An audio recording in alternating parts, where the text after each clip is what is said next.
जीवात्मः भगवन् प्राणरोधः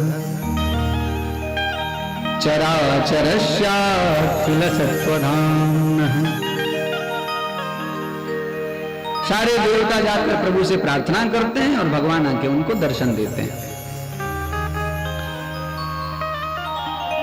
और भगवान का दर्शन प्राप्त कर ध्रुव जी महाराज ने बड़ी दिव्य स्तुति करी है।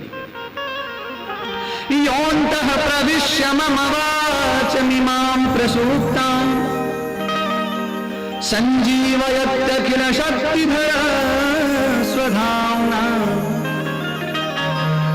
अन्यांश्च हस्तचरणश्रवणत्वगादि प्राणान्नमो भगवते पुरुषाय तुभ्यम्। बड़ी बड़ी स्तुति है महाराज। ध्रुव जी महाराज कहते हैं यो अंता प्रविश्य मम प्रसूक्तां वाणी जागृत वाणी, जिसने मेरी सोई हुई वाणी को मेरे अंदर प्रवेश कर जगा दिया।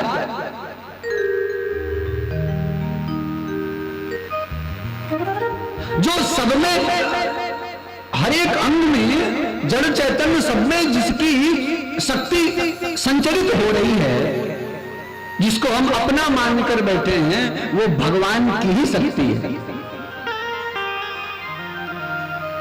न केवलम में भवतश्च राजन सवै बलम बलिनाम च परेशान। सब भगवान के बल से ही बलशाली हैं। आंखों में जो देखने का बल है वो भगवान की का ही बल है। कानों में जो सुनने का बल है वो भगवान का ही बल है। हाथों में हिलने डुलने का जो बल है वो भगवान का ही बल है। आपने रामचरितमानस में सुना होगा, राम जी के विवाह में परशुराम जी उपस्थित हुए और लक्ष्मण जी से उनका संवाद होता है। इतने क्रोधित हो गए परशुराम जी की बार बार फरसा उठाते हैं। नए बालक काल बस, अरे राजा के छोटे वाले लड़के, तेरा काल बिल्कुल सामने है, देखिए फरसा। और लक्ष्मण जोर उकसाते हैं कि फिर मारो। आश्चर्य की बात है कि फरसा चलता ही नहीं है, हाथ आगे बढ़ता ही नहीं है। परशुराम जी परेशान हैं कि इतनी दृष्टता करने पर तो मैंने पूरे पृथ्वी को ही छत्री विहीन कर दिया था, लेकिन आज ये फरसा चलता क्यों नहीं है। और मैं बहुत प्रवेश नहीं करूंगा इस कथा में। राम जी से प्रार्थना करते हैं कि राम रमापति करधन लेहू खेचो चाप मिटे संदेहू। आप ये धनुष लीजिए और चाप खींचिए ताकि मेरा संदेह हट जाए, क्योंकि नारायण ही इस चाप को खींच सकते हैं। और गजब की बात थी कि देख चाप आपो ही चल गए हुए। उन्होंने धनुष दिया नहीं, धनुष अपने आप चला गया राम जी के हाथ में। परशुराम जी और विस्मित हो गए कि मेरा हाथ चैतन्य है, तो जो चैतन्य है वो चलता नहीं है, और ये फरसा जड़ है वो अपने आप चला गया। जड़ ही करे चैतन्य प्रभु, यही भगवान की माया है। मूकं करोति वाचालं पंगुं लंघयते गिरिं। मूकं करोति वाचालं, गूंगा वाचाल हो जाता है, वक्ता हो जाता है। और पंगुं लंघयते गिरिं, लंगड़ा पर्वत लांघ जाए। कैसे? यत् कृपातमहं वन्दे, इनकी कृपा के कारण।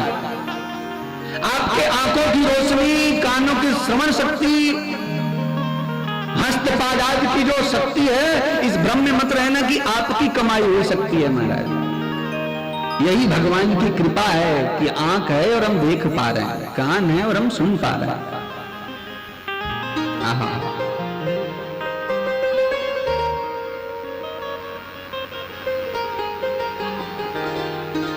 भगवान ने ध्रुव जी महाराज से कहा कि ध्रुव तुमने बड़ा कठोर साधन किया है, बड़ी कठोर तपस्या की है, और मैं तुमसे बड़ा प्रसन्न हूं। वरदान मांगो, क्या चाहिए? ध्रुव जी महाराज कहते हैं कि प्रभु, जब मैं घर से चला था तो मन में बहुत कुछ था, तपस्या करूंगा और ऐसा ही राज्य मांग लूंगा जिस राज्य की वजह से मुझे अपमानित होना पड़ा है। इतनी अशांति, इतनी पीड़ा को लेकर आया था, लेकिन प्रभु आपको देखने के बाद मेरे मन की सारी अशांति, सारी पीड़ा और सारी मांग खत्म हो गई है। ध्यान दीजिएगा, ये जो अशांति हमारे हृदय में है ना, वो किसी दूसरे के कारण से नहीं है, अपने कारण से। ये 4 युगों की कल्पना है हमारे धर्म ग्रंथों में। सबसे पहला युग है सतयुग। तो सतयुग में ना 2 लोकों की लड़ाई हुई है, दैत्यलोक और स्वर्गलोक। देवासुर संग्राम आदि हुआ है उसमें। कभी पाताल लोक के दैत्य स्वर्ग लोक पे हमला कर दिए, कभी स्वर्ग वाले पाताल छीन लिए। 2 लोकों की कल की लड़ाइयां होती थी। फिर सतयुग गुजरा और त्रेता आया। त्रेता में 2 लोकों की लड़ाई नहीं है, इसमें 2 देशों की लड़ाई है, भारत और लंका की लड़ाई है। लड़ाई थोड़ी और व्यक्तिगत हो गई। फिर त्रेता गुजरा, द्वापर आया। द्वापर में ना 2 लोकों की लड़ाई है, ना 2 देशों की लड़ाई है, यहां एक ही परिवार के 2 भाइयों की लड़ाई है, कौरव पांडवों की। लड़ाई थोड़ी और समीप आ गई। अच्छा, अब द्वापर भी गुजरा, कलयुग आया। इस युग में ना 2 लोकों की लड़ाई है, ना 2 देशों की लड़ाई है, ना 2 भाइयों की लड़ाई है। यहां पे व्यक्ति स्वयं से लड़ रहा है, हमारी खुद से खुद की लड़ाई है।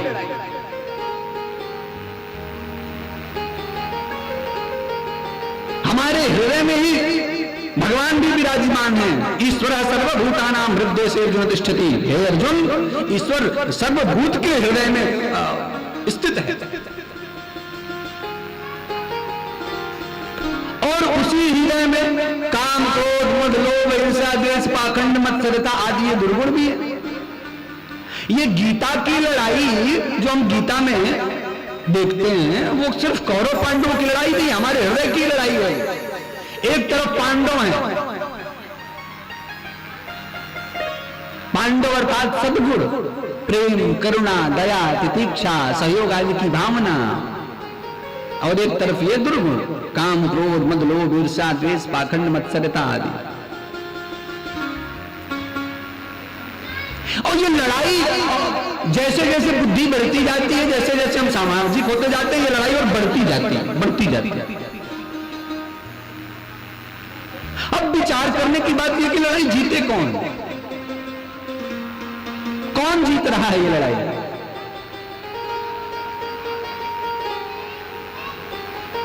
तो पता चलेगा महाराज कि अक्सर अनुभव में तो यही आता है कि प्रेम हार जाता है, क्रोध जीत जाता है, दया हार जाती है, लोभ जीत जाता है, करुणा हार जाती है, ईर्ष्या जीत जाता है। अक्सर क्यों ऐसा क्यों होता है भैया? आप ऐसे समझे हैं 2 बैल हो और दोनों लड़ाई कर रहे हो, दोनों बैल में जीतेगा कौन? वही बैल जीतेगा जो खा पी के बिल्कुल तंदुरुस्त है, वही जीतेगा। अब विचार करने वाली बात यह है कि आखिर हम फीडिंग किसको ज्यादा दे रहे हैं, भोजन किसको ज्यादा दे रहे हैं?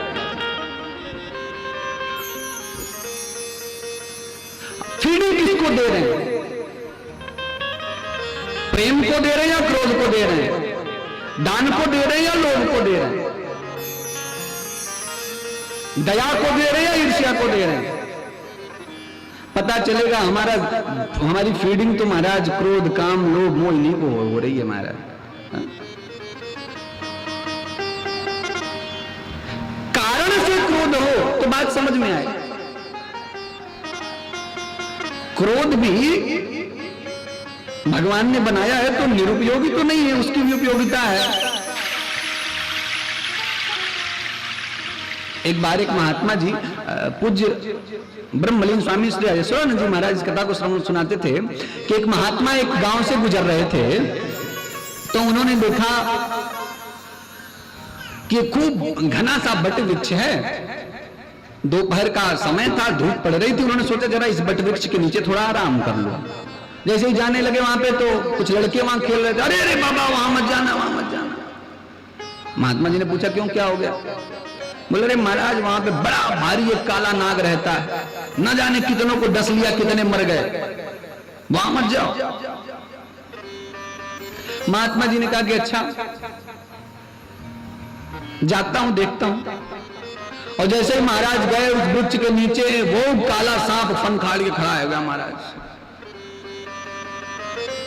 ये कहानी कहती है कि महात्मा जी ने उस सांप को समझाया कि पूर्व जन्मों के दुष्कर्मों के कारण ही तो इस निकृष्ट योनि में आए हो, अब इसमें भी अधमता करोगे तो पता नहीं और कौन से निम्न योनि में जाना पड़ेगा। मत डसो, शांति से रहो। और ये कहानी कहती है कि वो सांप समझ गया। एक सज्जन पूछे कि सांप समझ गया? हाँ समझ गया, क्योंकि इंसान नहीं था। समझाना तो इन इंसानों को मुश्किल है। भोले बाबा चरित्र आता है कि रावण को सब लोगों ने समझाया, भोले बाबा ने नहीं समझाया। किसी ने पूछा आपका तो चेला है, आप क्यों नहीं समझाते उसको? भोले बाबा ने कहा कि मैं उसको समझता हूं इसलिए नहीं समझाता हूं। आप क्या समझते हो? बोले एक खोपड़ी वाले को समझाना मुश्किल है, उसकी तो 10-10 खोपड़ी है। और सांप समझ गया। महात्मा जी वहां जाने लगे, बच्चे बोले महाराज सांप नहीं मिला आपको? बोले नहीं मिला था, मैंने उसको सत्संग दिया है, समझाया है, अब वो चेला हो गया मेरा, जाओ खेलो, अब नहीं काटेगा, जाओ। बच्चे गए तो डर तो था, दूर से डंडे से छू के देखा सांप को, सांप ने कुछ नहीं कहा। फिर एक आया धीरे से पूंछ छू के देखता है, फिर भी सांप कुछ नहीं बोला। फिर एक ने उनको हाथ में उठा लिया, अब सांप तो भगत हो गया था, संत का चेला हो गया था, कुछ नहीं कहा उसने। अब तो लड़के लेके सांप कोई उछाल उछाल के खेले महाराज, कोई रस्सी की तरह उसको नचाए, कोई झूला झूले, कोई उसको खिलौना बना लिए महाराज। 4 दिन में ही वो सांप अधमरा हो गया। 4 दिन बाद महात्मा जी वैसी रास्ते से लौट रहे थे, सोचे चलूं जरा चेले का भी हाल चाल लेता चलूं। पहुंचे बट वृक्ष के पास तो देखते हैं कि सांप बिल्कुल मरणासन्न हालत में पड़ा है। महात्मा जी ने जाके पूछा, अरे चला ये तुम्हारी हालत किस कुसंग के कारण हो गई? वो सांप बोला महाराज क्षमा करना, ये किसी कुसंग के कारण नहीं, आपके सत्संग के कारण हुआ है। ना ही आपका सत्संग मिला होता, ना ये मेरी दुर्गति हुई होती। बोले क्यों, क्या हुआ? उसने कहा आपने ही कहा किसी को डसना मत, और देख लो मैंने अपनी पुरानी आदत छोड़ी तो मेरी हालत क्या हो गई। संत ने कहा भैया मैंने तुमको डसने के लिए मना किया था, फुफकारने को थोड़ी मना किया था। अगर डसोगे तो कोई और मरेगा, और फुफकारोगे नहीं तो तुम मरोगे। इसलिए डसो मत, लेकिन फुफकार तो रखो। ये मैं निवेदन कर रहा था कि ये क्रोध भी उपयोगी है, लेकिन उसकी जगह है कि क्रोध करना कहां है। आप विचार करिए, जब धनुष राम जी ने तोड़ दिया तो सारे राजा क्या कहते हैं कि बांध लो दोनों राजकुमारों को, पकड़ लो और सीता को छुड़ा लो और जीत लो। किसी एक ने कहा कि इतना चिल्ला रहे हो, आगे क्यों नहीं बढ़ रहे हो? तो वो बोला मूर्ख हो, भड़काने वाला कभी आगे बढ़ के मरा है आज तक? वो तो इसलिए चिल्लाता है कि दूसरे आगे बढ़ के मरे, वो तो पीछे ही रहता है। सब चिल्ला रहे थे ना, बड़ी अशांति थी चारों तरफ। और हुआ क्या, उसी समय परशुराम जी का आगमन हुआ और बिना कुछ किए वहां पे बिल्कुल शांति छा गई। सारे जितने राजा थे सब अपने अपने पिता का नाम ले लेकर दंडवत करने लगे। महाराज क्रोध की उपयोगिता इस रूप में है, लेकिन हमारा क्रोध निरर्थक ही होता रह रहा है। हम फीडिंग दे रहे हैं क्रोध को, काम को, लोभ को, मोह को, और ये जो दुर्गुण है वो बलिष्ठ होते जा रहे हैं, जो सद्गुण है वो कमजोर होते जा रहे हैं। और इस हृदय के कुरुक्षेत्र में जो युद्ध चल रहा है, धर्म का युद्ध, धर्म क्षेत्र कुरुक्षेत्र, उसमें प्रायः देखने को यही मिल रहा है कि दुर्गुण हार रहा है, हार रहा है बिल्कुल महाराज। ये लड़ाई इतनी व्यक्तिगत है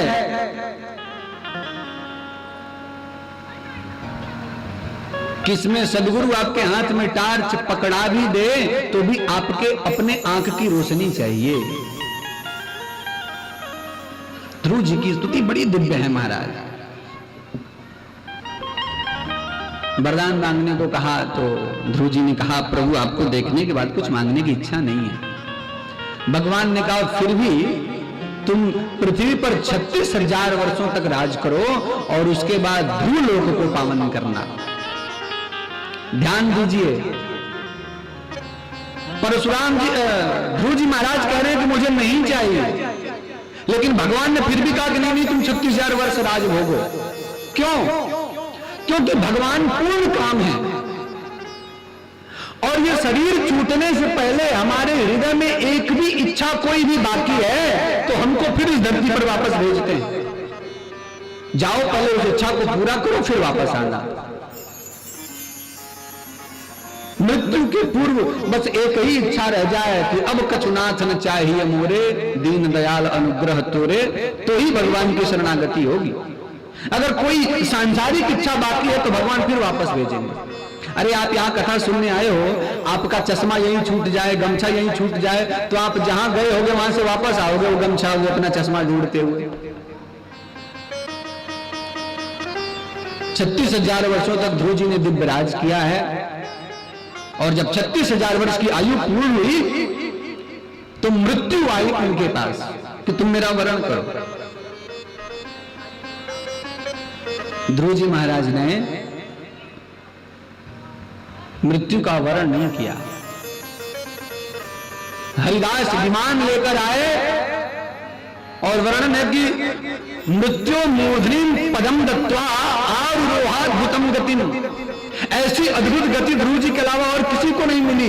कैसी गति हुई इनकी? वो मृत्यु मूर्धनि पदम दत्वा, मृत्यु के सिर पर पैर रखकर और विमान पे बैठ गए और सशरीर आज भी ध्रुव तारे के रूप में हमको आपको दर्शन दे रहे हैं महाराज।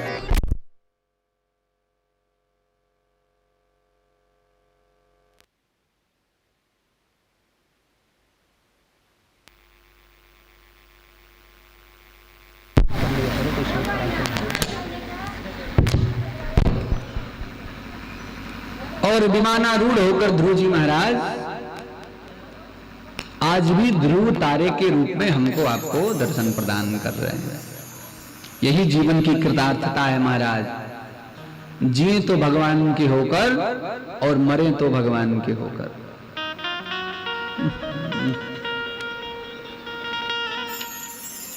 वन बिहारी लाल की जय।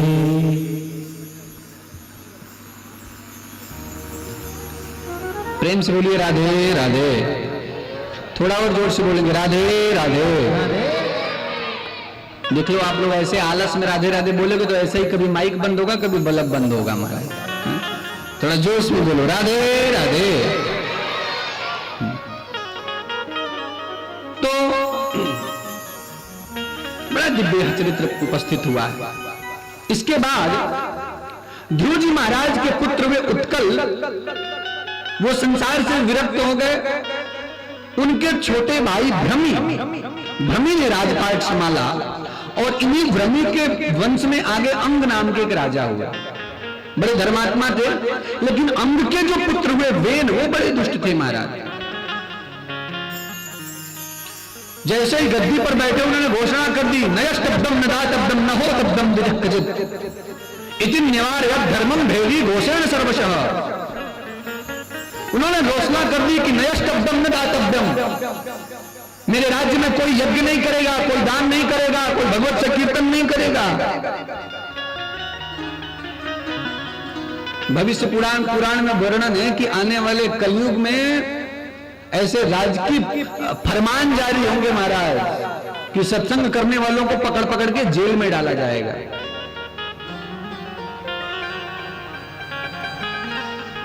वेन ने सब बंद करा दिया।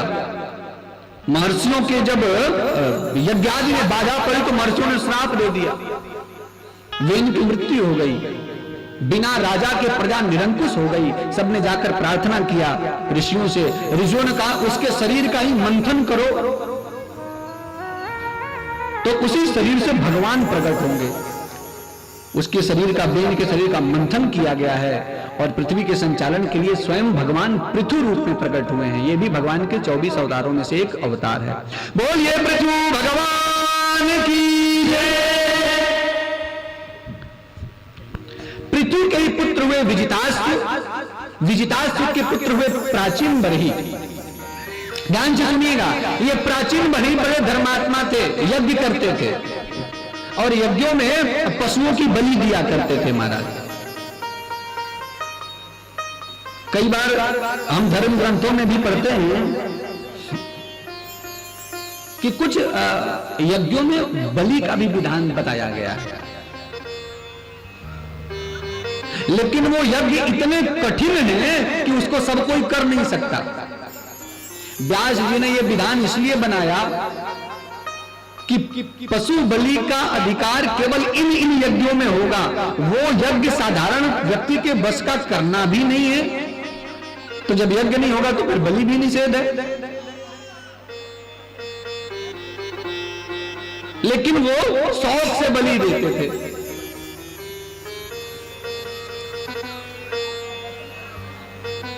एक दिन की बात है, नारद जी महाराज आए प्राचीन बरही के पास। ध्यान से सुनिएगा। प्राचीन बरही ने स्वागत किया। नारद जी ने कहा राजन प्रसन्न रहो, लेकिन जरा सर उठा के आसमान में देखो। प्राचीन बरही ने आसमान में सर उठा के देखा तो सारे पशु उनको देख रहे थे।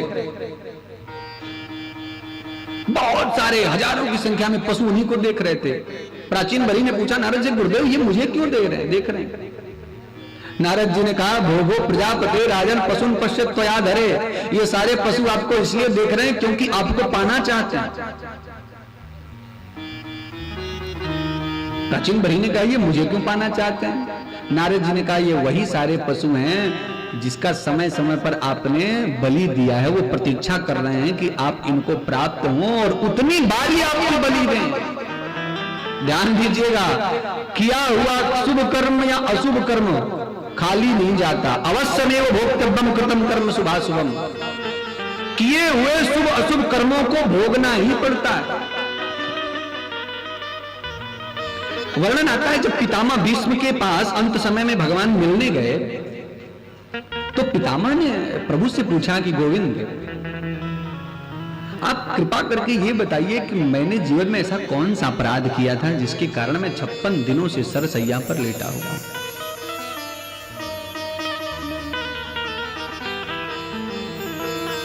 56 दिनों से सरसैया पर लेटा हुआ हूं, अंग अंग में बाण लगे हैं, रक्त का एक एक बूंद बह चला है। प्रभु ने कहा कि जरा आप अपने जीवन का सिंहावलोकन करिए। क्या आपने इस जीवन में कोई अपराध किया है?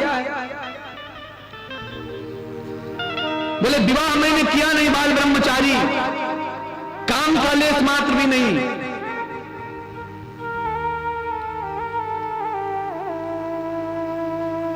आपके अलावा मैंने तो किसी पर क्रोध भी नहीं किया। मैंने क्रोध भी किया तो आप पर। स्वनिगमम अपहाय मत प्रतिज्ञामृतम अधिकर्तुम अवप्लतो रथस्थः। आपकी प्रतिज्ञा तोड़वाने के लिए।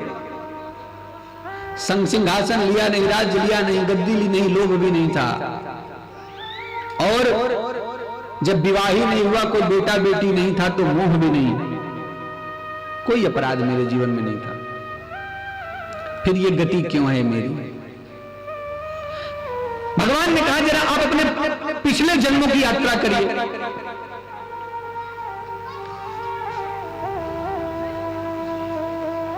पितामह ने कहा मैं पिछले 56 दिनों से पड़ा कर क्या रहा हूं? मैं अपने 100 जन्म देख चुका हूं। मैंने पिछले 100 जन्मों में एक भी पाप नहीं किया है।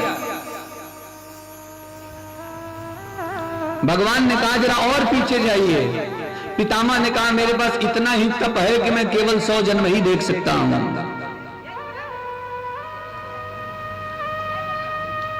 भगवान ने कहा मैं उसके पीछे की घटना बताता हूं।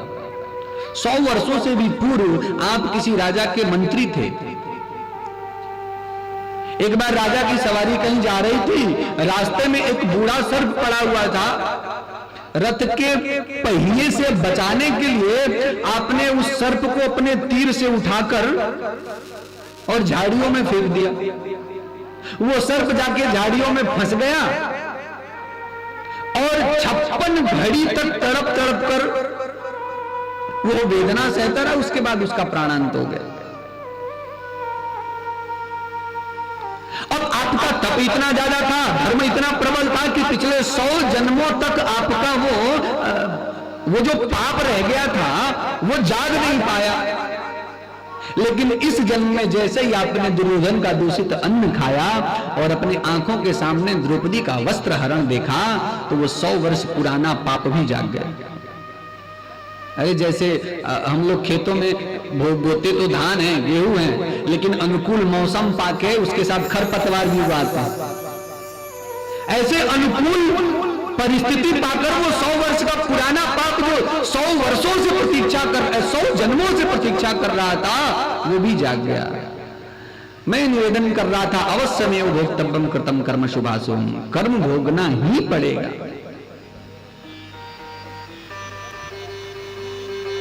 भोगो प्रजापते राजन पशुन पश्यत्व यादरे, सारे पशु आपकी ही प्रतीक्षा कर रहे हैं। प्राचीन बरही ने पूछा तो क्या हमें इतने हजार पशुओं के लिए उतनी 1000 बार जन्म लेना पड़ेगा?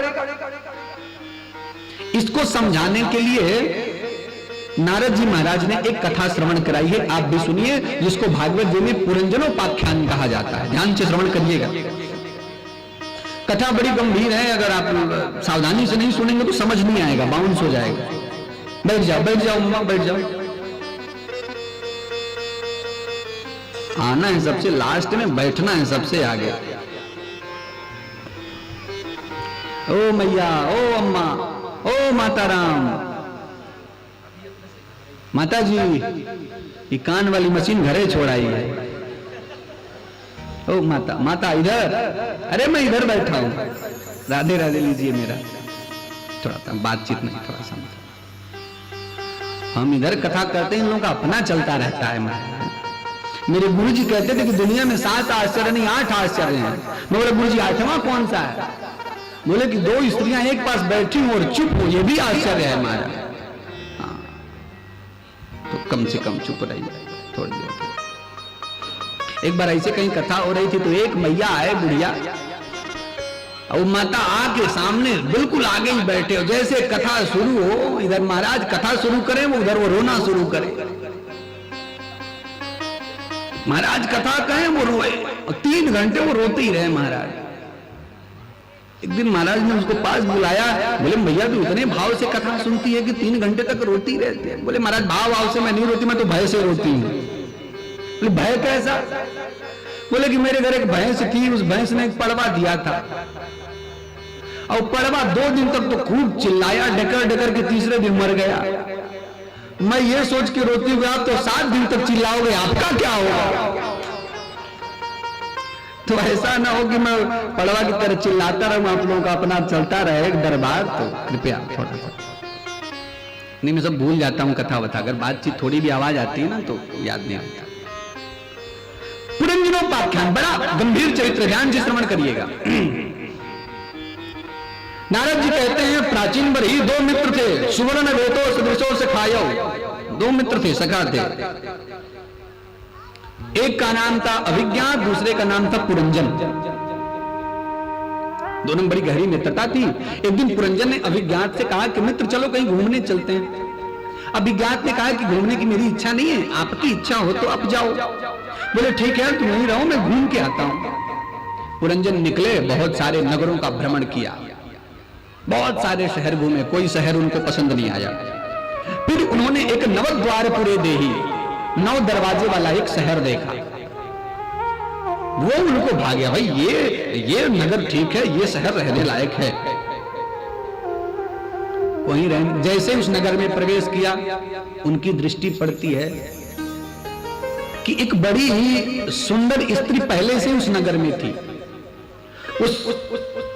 उस कन्या के ऊपर 5 फण वाला सर्प छत्र किए हुए था, और दाहिने तरफ 5 सैनिक और बाएं तरफ 5 सैनिक थे जो उसके पहरे में थे। देखने में बड़ी सुंदर थी। जाके पुरंजन ने उससे परिचय पूछा कि देवी आप कौन हैं, किसकी पुत्री हैं, अपना परिचय दीजिए। उसने अपना परिचय दिया कि भैया अपना नाम वाम तो कुछ नहीं जानते, बस इतना जानते हैं कि जब से हमने होश संभाला हम इसी नगर में अकेले घूम रहे हैं। पुरंजन ने प्रणय निवेदन किया, विवाह का प्रस्ताव रखा, उस देवी ने विवाह कर लिया। अब विवाह हो गया तो उसका नाम पड़ गया पुरंजनी, पुरंजन की पत्नी का नाम पड़ गया पुरंजनी। अब दोनों वहीं रहने लगे। अब पुरंजन पुरंजनी में इतने आसक्त हो गए कि क्वचित गायन्ति गायन्त्याम रुदन्त्याम रुदति क्वचित, और क्वचित हसन्त्याम हसति जल्पन्त्याम अनुजल्पति। क्या होता कि क्वचित गायन्ति गायन्त्याम, जब पुरंजनी गाती तो पुरंजन भी गाते, और रुदन्त्याम रुदति क्वचित, जब पुरंजनी रोती तो पुरंजन भी रोते थे। जो कहती जो करती जैसा कहती वैसा ही पुरंजन करते महाराज। आप लोगों की भाषा में कहे तो जोरू के गुलाम हो गए थे। अब ये पता नहीं केवल पुरंजन की कहानी है कि हमारी आपकी भी है, आप लोग विचार करें। बोलो राधे राधे। मैंने क्या कहा था, दोनों हाथ उठा के बोलना है राधे राधे। बोलो राधे राधे। ये हाथ उठा के बोलोगे तो एक लाभ तो ये है कि आलस नहीं आएगा, थोड़ी चैतन्यता आ जाएगी। और दूसरा लाभ ये है कि भाव से हाथ उठाएं कि हे किशोरी, हे प्रिया जी, हे राधा रानी, अब इस भाव सागर में हम डूब रहे हैं, शरीर डूब गया, हाथ ही बाकी, अब हाथ पकड़ के आप ही उबार लो तो शायद प्रिया जी बचा ले। तो जब भी नाम लें प्रेम से नाम लें, राधे राधे। इस नाम को अब इतना सरल मत समझना। पद्म पुराण में भगवान इस नाम की महिमा गाते हुए कहते हैं, रा शब्दम कुर्वत तत्पश्चात ददामि भक्ति उत्तमाम। कोई केवल राधा ना बोले, केवल रा बोल दे, रा, तो भगवान कहते हैं कि रा शब्दम पूर्वतः तत्र ददामि भक्ति उत्तमाम, मैं अपनी उसको उत्तम भक्ति प्रदान कर देता हूं। और कोई धा बोल दे तो बोले धा शब्दम पूर्वतः पश्चात यामि श्रवण लोभतः, कि वही राधा पूरा नाम ही बोल दे तो श्रवण लोभतः, सुनने के लालच में उसके पीछे आके खड़ा हो जाता हूं कि फिर से राधा नाम बोले, फिर से राधा नाम बोले, फिर से मेरी किशोरी मेरी प्रिया का नाम बोले। इसलिए खूब प्रेम से लिया करो। बोलो राधे राधे। तो जोरू के गुलाम है गए महाराज, पूरी तरीके से जो कहे वही करे। एक बार ऐसे कहीं कथा चल रही थी तो महाराज जी ने लोगों से पूछा कि सच सच बताना, भागवत भगवान के सामने बैठे कौन कौन अपनी पत्नी से डरता है, खड़े हो जाओ। महाराज उस सभा में सब खड़े हो गए।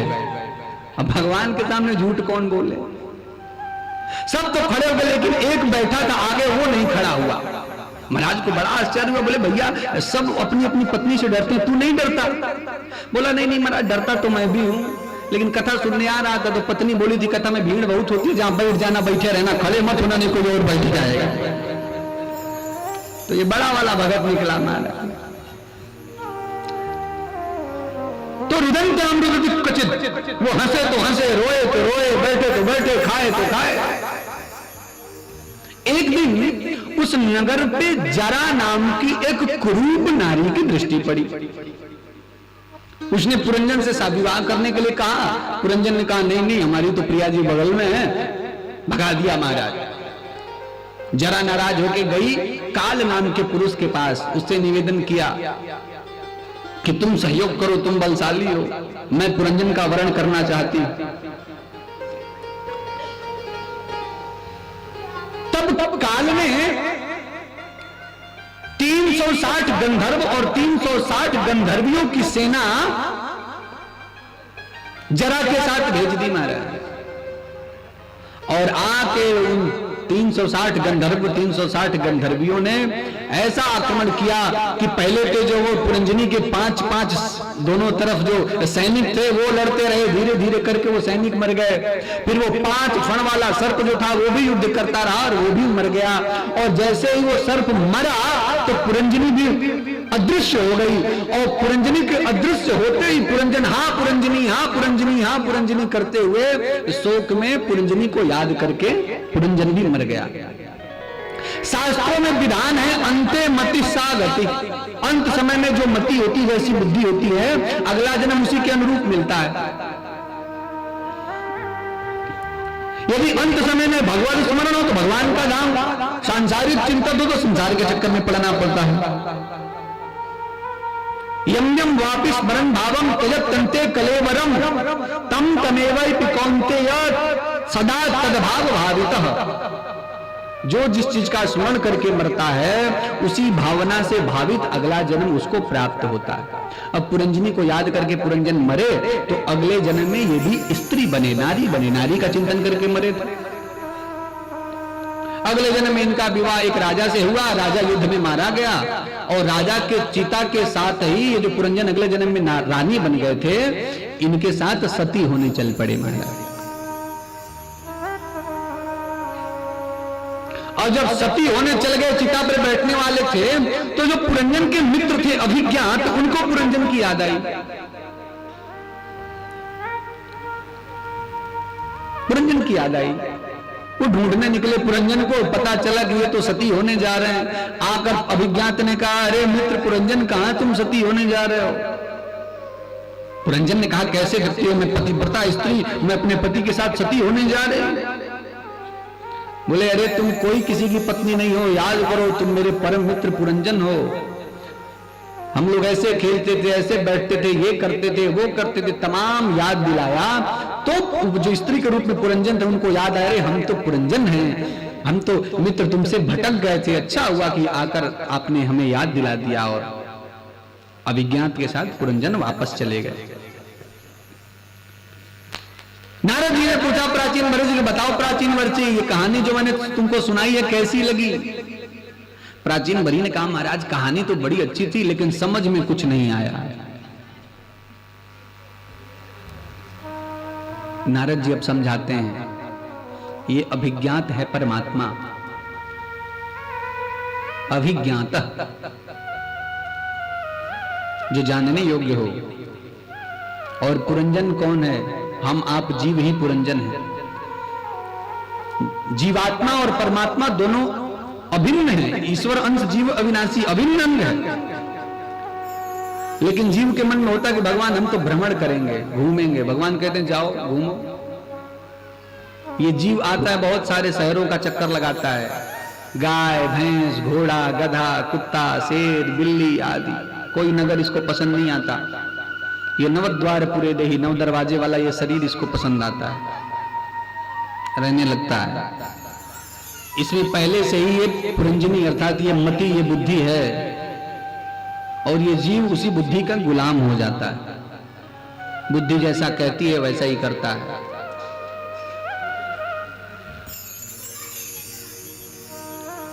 और जरा नाम की, जरा अर्थात बुढ़ापा, वृद्धावस्था आक्रमण करती है, लड़के भगा देता है।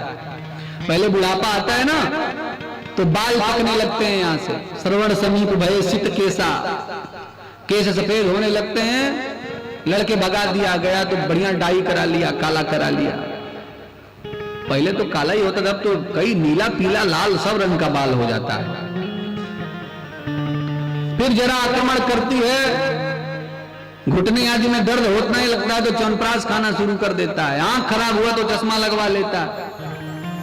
दांत गिरने लगे महाराज, भगवान कहते अब दांत टूट रहे हैं, अब तो भजन कर, नहीं वो और नकली बत्ती सी लगवा लेता है। कई बार तो नाती पोता उसी दांत से खेलते हैं महाराज। जरा जाती है काल के पास, समय मृत्यु, वो 360 गंधर्व 360 गंधर्वियां भेजता है, अर्थात 360 दिन और 360 रात्रि ये साल के जो हैं, और आकर युद्ध करते हैं। धीरे धीरे सैनिक मारे जाते हैं। और जो 5 फण वाला सर्प है, पंच प्राण, ये जो 5 प्रकार की श्वास है, प्राण अपान व्यान समान उदान, धीरे धीरे करके ये श्वास भी साथ छोड़ने लगते हैं। और ये पुरंजन इस धाम को छोड़ के संसार का चिंतन करके मरता है, फिर संसार में ही पड़ा रहता है। और ये जन्म जन्म का चक्कर चल रहा है, कभी इस कर्म का शुभ कर्म का फल भोगने, कभी दुष्कर्म का फल भोगने, कभी मिश्रित फल भोगने, चल रहा है महाराज। नारद जी कहते हैं प्राचीन बड़ी, तुमने भी ऐसे ही कर्म किए हैं जिसके कारण ये सारे पशु तुम्हारी प्रतीक्षा कर रहे, तुमको इतने जन्म लेने पड़ेंगे पुराने कर्मों को चुकाने के लिए। प्राचीन बड़ी की रूह काम गई महाराज। महाराज क्या यह सत्य है? उपाय क्या है? तब बड़ा पावन चरित्र सुनाया गया है, आप भी श्रवण करिए।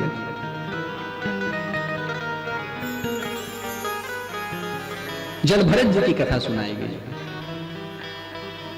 ऋषभ देव भगवान जो जैन धर्म के प्रथम तीर्थंकर हुए, उनके 100 पुत्र हुए। 100 पुत्रों में सबसे बड़े थे भरत जी महाराज और सबसे छोटे थे 9 पुत्र, जिनको 9 योगेश्वर कहा जाता है। कबीर हरिरंतरिक्ष प्रबुद्ध विपलायन आविर्होत्रस्तुल चमशः कर भाजन, ये 9 पुत्र थे, सबसे छोटे वाले। ऋषभ देव जी ने एक दिन अपने सारे परिवार को बुलाया,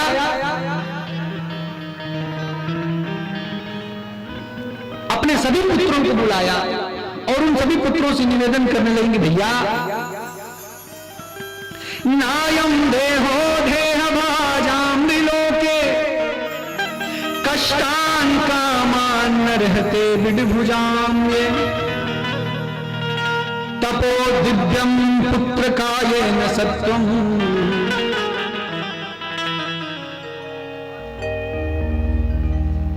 भैया नायम देहो देह भाजाम लोके, अरे बेटों, अरे पुत्रों, ये शरीर संसार का भोग भोगने के लिए नहीं मिला है। ना हम देहो देह भाजाम लोके, संसार का काम करने के लिए 84 लाख योनियों का देह प्राप्त कर चुके हो। अब इस जन्म में तो केवल और केवल भगवान का भजन करो, सब काम करते हुए भी। कर से कर्म करऊं विधि नाना, और मन राखूं जहां कृपा निधाना। बड़ी सुंदर उपदेश दिया है। भरत जी के ऊपर इस सत्संग का प्रभाव पड़ा। राजपाट अपने बेटे को देकर ये वन को चले गए। वन में जाकर एक नदी के किनारे भजन करने लगे। एक दिन की बात है, भजन में बैठे हुए थे, माला झोली लेकर भगवान नाम जप रहे थे, और उसी समय एक सिंह एक हिरणी के पीछे शिकार करने के लिए भागा। हिरणी उस सिंह से बचने के लिए नदी में छलांग लगाती है। हिरणी गर्भिणी थी, वहीं उसका प्रसव हो गया। हिरणी तो नदी में बह गई, उसका बच्चा वहीं घाट पर रह गया। भरत जी को बड़ी दया लगी, दौड़ कर गए, हिरणी के बच्चे को उठाया, उन्होंने उसको घास वगैरह पिलाया, वो ठंडी लगी थी, उसको गर्म वस्त्र वगैरह उड़ाए, अपनी कुटिया में रख लिया। धीरे धीरे धीरे धीरे वो हिरणी का बच्चा बड़ा होने लगा। कभी माला झोली करते, कभी कूद के इनकी गोद में आ जाता, कभी इनको चाटने लगता, तो माला झोली रख के इसी के साथ खेलने लगते महाराज।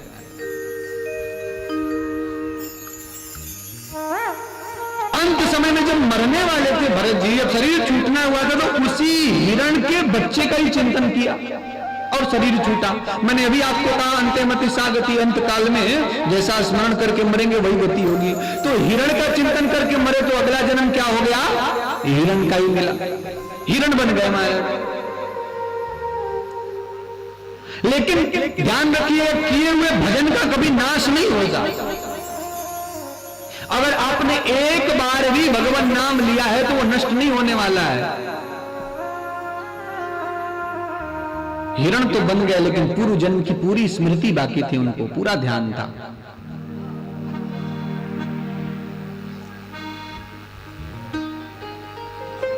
हिरणों के झुंड से अलग रहते थे, हरे पत्ते नहीं खाते, सूखे पत्ते खाते थे। और हिरण का जब शरीर छूटा तो उत्तम विप्र कुल में उनका जन्म हुआ, ब्राह्मण के घर जन्म लिया। पूर्व जन्म की सारी बातें उनको याद थी। उन्होंने सोचा कि गलती से एक हिरण के मुंह में फंसा तो हिरण बन गया, इस बार पिता भाई बंधु भाभी भतीजे सब हैं, अगर इस बार चक्कर में पड़ा तो पता नहीं क्या बनूंगा, तो वो जड़वत हो गए, मूर्ख की तरह व्यवहार करने लगे। तो लोगों ने उनका नाम ही रख दिया जड़ भरत। किसी काम का नहीं था, घर वालों ने भी निकाल दिया कि भग जा, काम का ना काज का, दुश्मन अनाज का, कुछ करता धरता है नहीं, जा भग जा।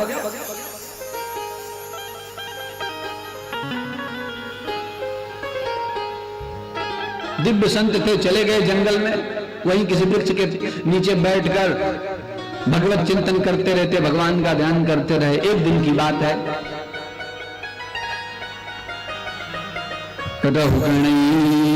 तपसा नयाति, रघुवर नाम का राजा उसी रास्ते से, उसी वन के रास्ते से कपिल देव भगवान के पास सत्संग करने जा रहा था।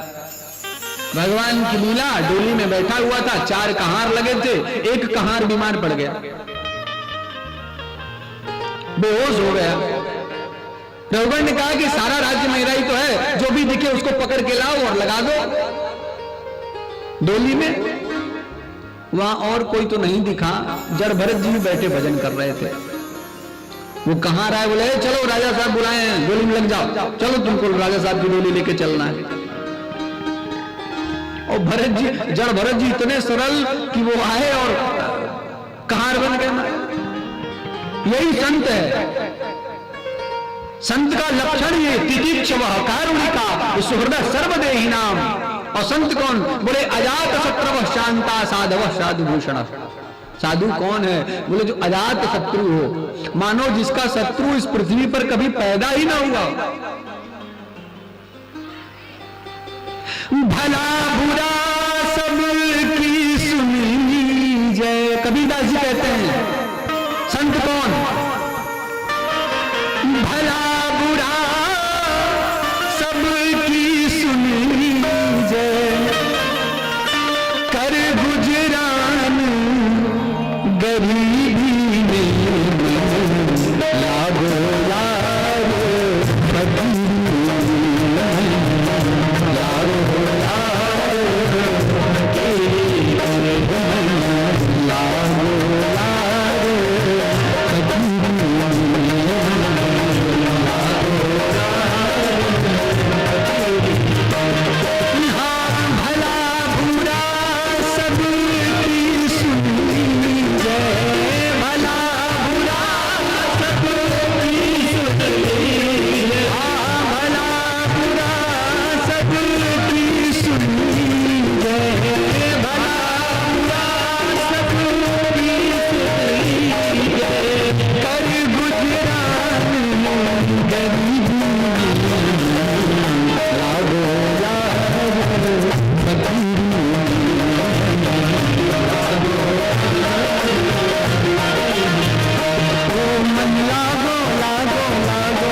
भजन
कहत कबीर सुनो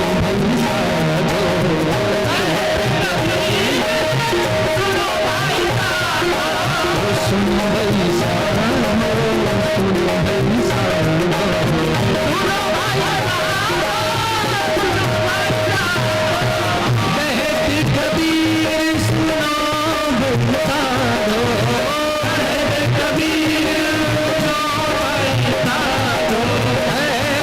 कबीर सुनो भाई साधो, अरे साहिब मिले सबूरी लागो लाग बशीर लागो लाग ओ मन लागो लागो लागो लागो लागो लाग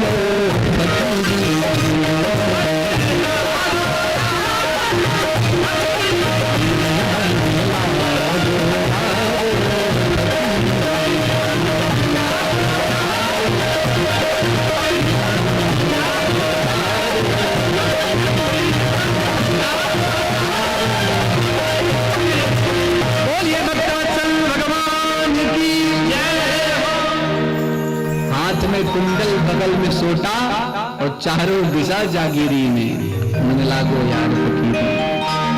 संत यही है महाराज, संत कोई भेष से ही संत बने ऐसा नहीं है।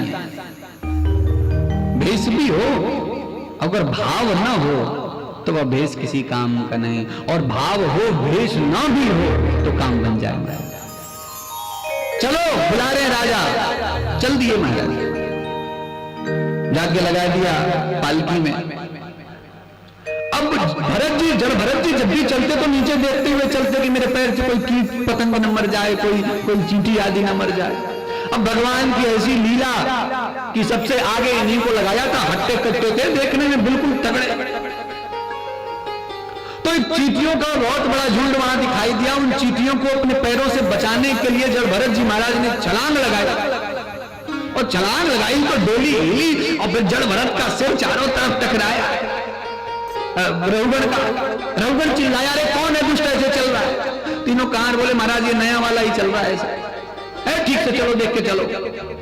फिर चले आगे, फिर चींटियां थी, फिर से छलांग लगाया तो इस बार तो कहां कहीं गिरे, भरत जी कहीं गिरे, रघुगण कहीं गिरा। मारा बड़ी क्रोध में उठा, में करो में चिकित्सा, रुको अभी तेरी दवाई करता हूं, तेरा इलाज करता हूं।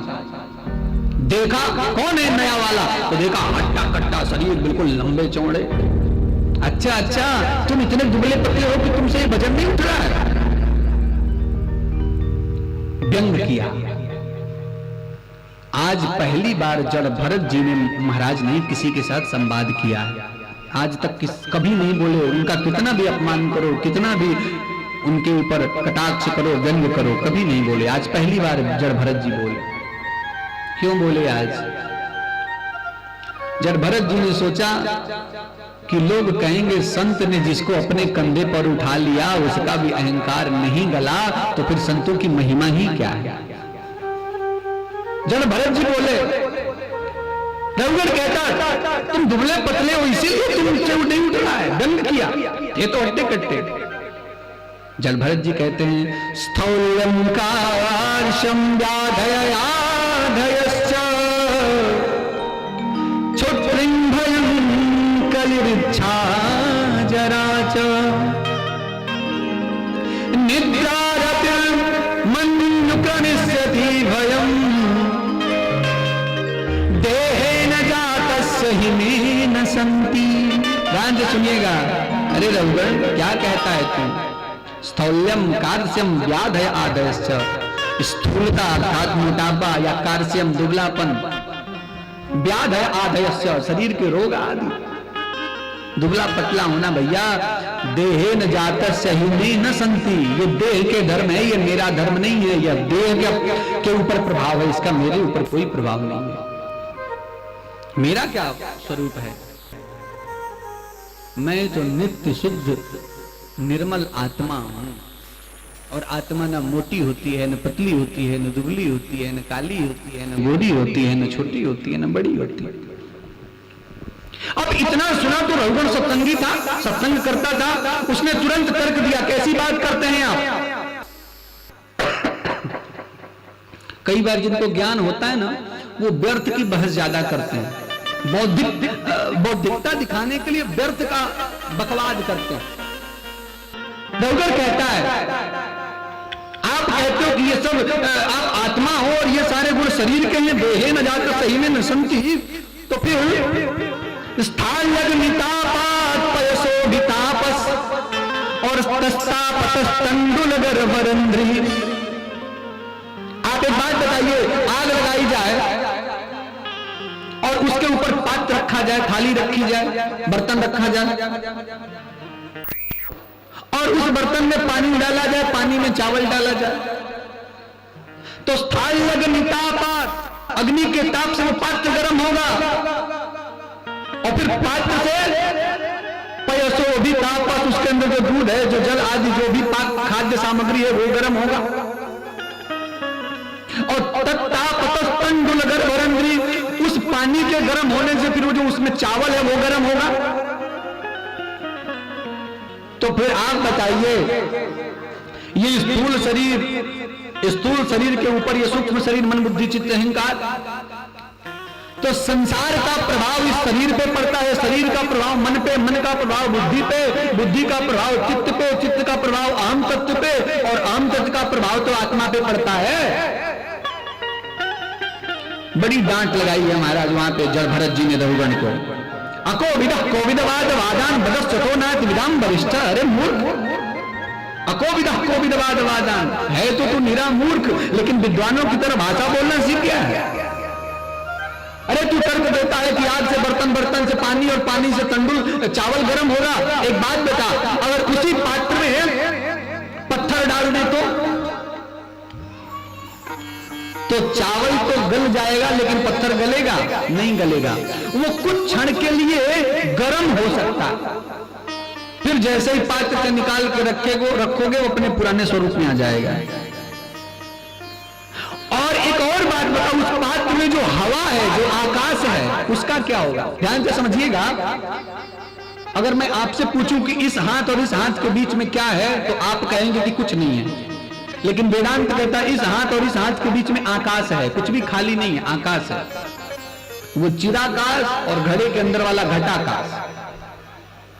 उस पात्र में जो आकाश है उसका क्या होगा? क्या वो गर्म होगा, ठंडा होगा, पकेगा, गलेगा? महाराज जी, रघुगण जब इतना सुना तो उसका अहंकार गला,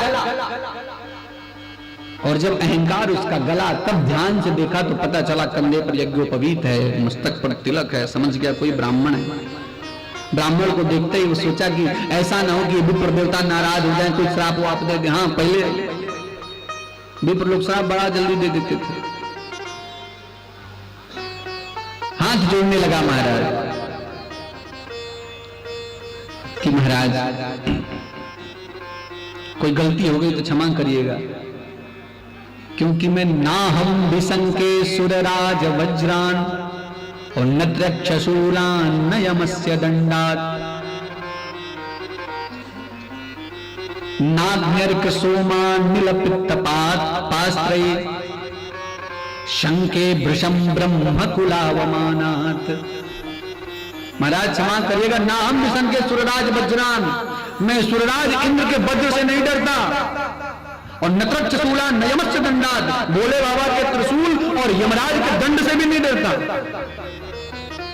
नाग्न्यर्क सोमान नीलपित्तपास्ता, न सूर्य से, न अग्नि से, न कुबेर से, न किसी अस्त्र से डरता हूं। मुझे डर लगता है किसी चीज से तो संके भृशम ब्रह्म कुलावमानात्, किसी ब्राह्मण के अपमान से मैं डरता हूं बस।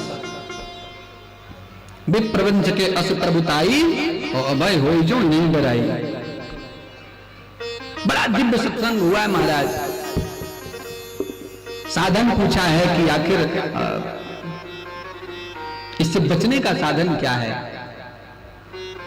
जब भरत जी बताते हैं कि अरे रघुगण, अहम पुरा भरतो नाम राजा विमुक्त दृष्ट श्रुत संग बंध आराधनम भगवतई हमानो अमृगो भवम मृग संगाधतार्थ। पूर्व जन्म में अहम पुरा भरतो नाम राजा, भरत नाम का राजा था मैं, संसार आदि सब छोड़ के विरक्त हो गया। आराधनम भगवत ही हमानो, भगवान की आराधना में लिप्त रहता था, लेकिन मृगो भव मृग संघात, केवल एक हिरण के संग के कारण मैं भी हिरण बन गया। तो सबसे पहले तो अपना संग सही कर। संग सही करने का अभिप्राय है केवल बाहरी रूप से रहुगण नहीं, आंतरिक रूप से भी तुझे संग ठीक करना पड़ेगा। संग ठीक करने का अर्थ है चिंतन ठीक करना पड़ेगा। हमको किसी की ईर्ष्या, किसी की बुराई, किसी की कमी देखने में हमारी बुद्धि बिल्कुल जवान हो जाती है, और किसी की प्रशंसा करने में जिह्वा को लकवा मार जाएगी, बुद्धि सो जाती है। अपनी बुद्धि का भी संग ठीक, एक है विवेकाधिष्ठित बुद्धि, उस बुद्धि का संग कर रहे हो।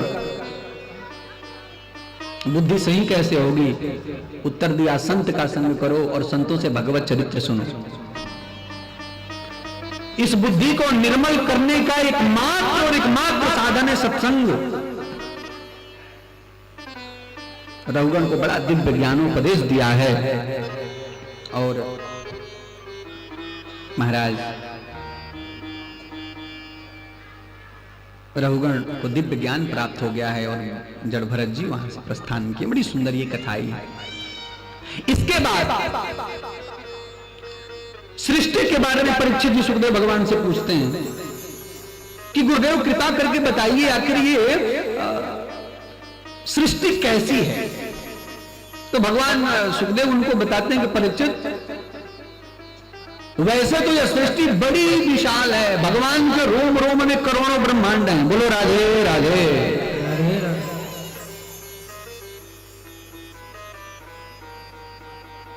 ये गणना बता रहे हैं, ध्यान से सुनिएगा। ये पलक झपकने का जो 8वां हिस्सा, एक पलक झपकने में जितना समय लगता है, इसका 8वां हिस्सा पस बोला जाता है।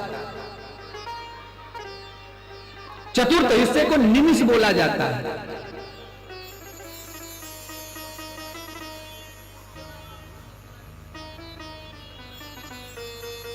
अगर आप अपने घड़ी के हिसाब से बताएं तो 24 मिनट का की एक घटी होती है, एक घटी 24 मिनट का।